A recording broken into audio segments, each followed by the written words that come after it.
All right. So here we are back. We have everybody geared and ready to go. Total stats on Vizix: 64K, 2800, 212 speed, 320 accuracy. Madam Saris, we didn't change that build. She's still the same with a great build there, in my opinion. Sylar, most importantly, is going to be in a stun set with HP percent. Notice that I'm utilizing those broken sets, like I said in my video the other day, plus the stun set, very clutch on her. We have Caden, which I'm super pleased with his build. 316 resistance, 257 accuracy, while maintaining speed, HP, and defense. And then, let me just tell you, you're going to be jealous of this build because I am too. This Cold Heart build is a thing of beauty. Okay? Not a crazy amount of HP, okay? But enough to get the job done, in my opinion. And that's right, 300% crit damage while keeping her 70% crit rate. I'm just super impressed with this build. We ended up in offense set here. I don't want you to think that that's mandatory or necessary at all. We have speed boots in a broken set because they fit exactly what I needed. And the offense set, I really just matched that because that was like what the gear was available to me. It was not 100% necessary. This could easily match the speed set or be another broken piece.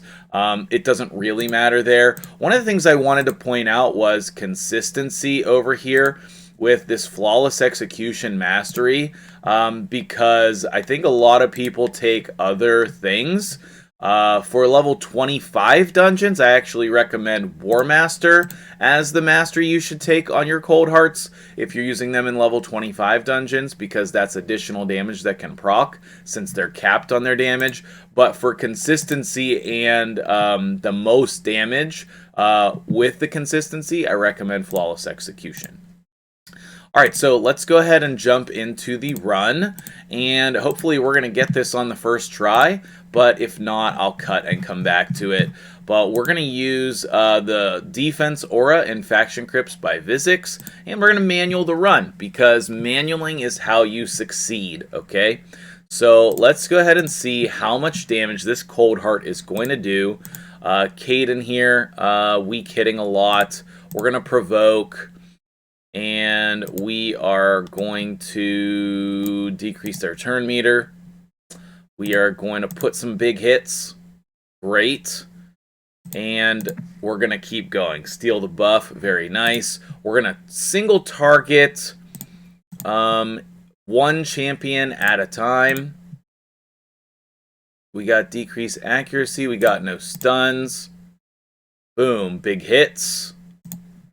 And then we will proceed to the boss. So, I don't think that the waves are particularly difficult if you have the right team, but you definitely need to be careful with what your team HP is, because that is going to be crucial to your survival, okay? So let's go ahead and cut either to wave 2 if necessary, or to the boss.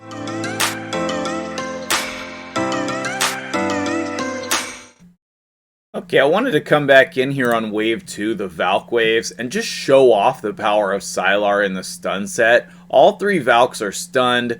The Errol is dead first so that he can't damage our team. We're going to come in here and decrease the turn meter. We're never going to use Vizix's A2 because it's going to proc the Valk's passive. And we are going to do our best to just keep them stunned, keep them locked out, keep them provoked, so that they can just literally never put up their shield. Most of the time, if they put up their shield, even with Madam Saris in your team, you are not going to be able to finish that run. Okay, you're going to take too much damage, and you're not going to be able to do it if they put up their shield. So make sure that you are using RNG in your favor in order to make sure those Valks never get their turn with the shield. Now, at this point, if they got their turn with the shield, it could be okay, but I still don't want that to happen. Caden is there with the provokes as well. We're going to put some more AoE damage here. And basically, we're just 100% of our time and effort is going towards making sure the Valks do not put up their shield, and that's exactly what this team does. Okay, Madame Saris is here for the fear and also for the decreased defense. Sylar, obviously with the stun set, and then Vizix with the provokes and the turn meter control. We definitely have some damage here as well. The main question here is, will we survive? I think so. He doesn't do that much damage. So let's go ahead and decrease defense, decrease attack.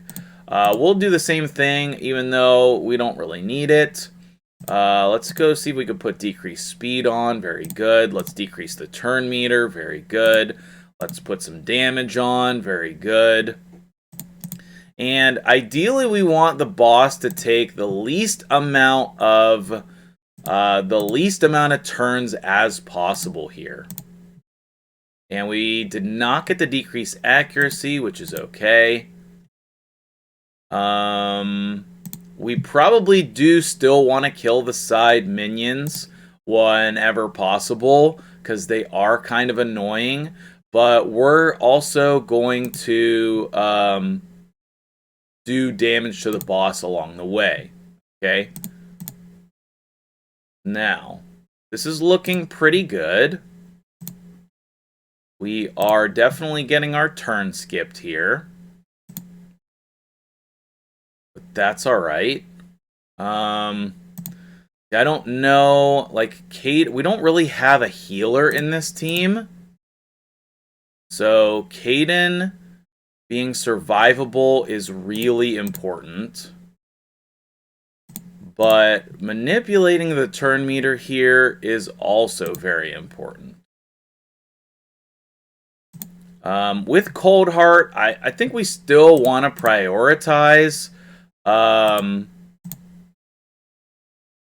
We still want to prioritize her A3 going towards the boss, because we need to kill the boss as quickly as possible. Let's try to keep that turn meter down.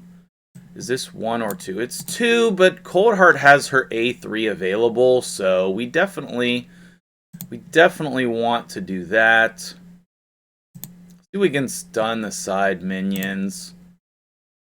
Okay, get some more turn meter there. Let's see. Let's keep the decreased defense, decrease attack up. There we go. Big hits. Sylar about to die here. We still have decreased speed up, so let's A1. Let's continue to A3 here. Or whatever I chose. I don't actually remember that. This is going to place Ally Protect. So let's go ahead and do that. Oh, she still died anyway. Okay, well, we're going to use Caden's Revive here. Caden taking a little bit too much damage here for my liking. But he is resisting. Okay, so we could do this. And I think that that is correct.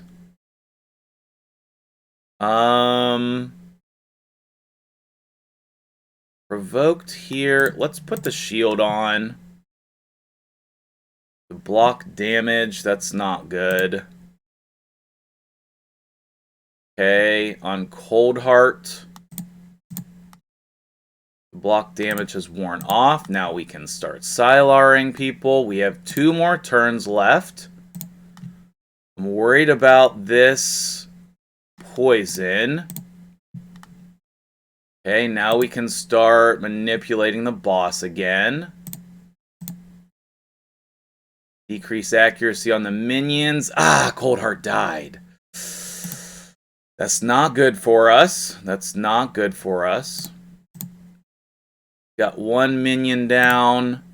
we're definitely on the ropes here with Caden, because if Caden dies, then we are in a really have to restart. We have to restart. See if we can fear here. That's good. Caden resisted and survived. That's perfect. Okay, let's revive here. Block damage on, so we will attack the minion. Let's do the turn meter here. Okay. Let's do decrease attack. Good. And really, we just need to survive this hit? No! Oh, okay. Well, let's back out and come back at it.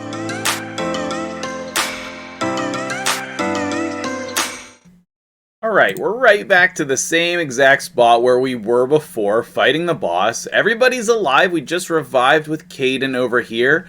And we are nearing the end. This run is looking good. Let's continue to control the turn meter here. Let's continue to put up some damage. Let's continue to control the turn meter. And decrease attack, decrease defense. Cold Heart is about to go. So let's go ahead and see if we can do that there. Oh, 1 turn remains. So close. Alright, I think we're good here. As soon as let's look, see if we can provoke here. Didn't get it.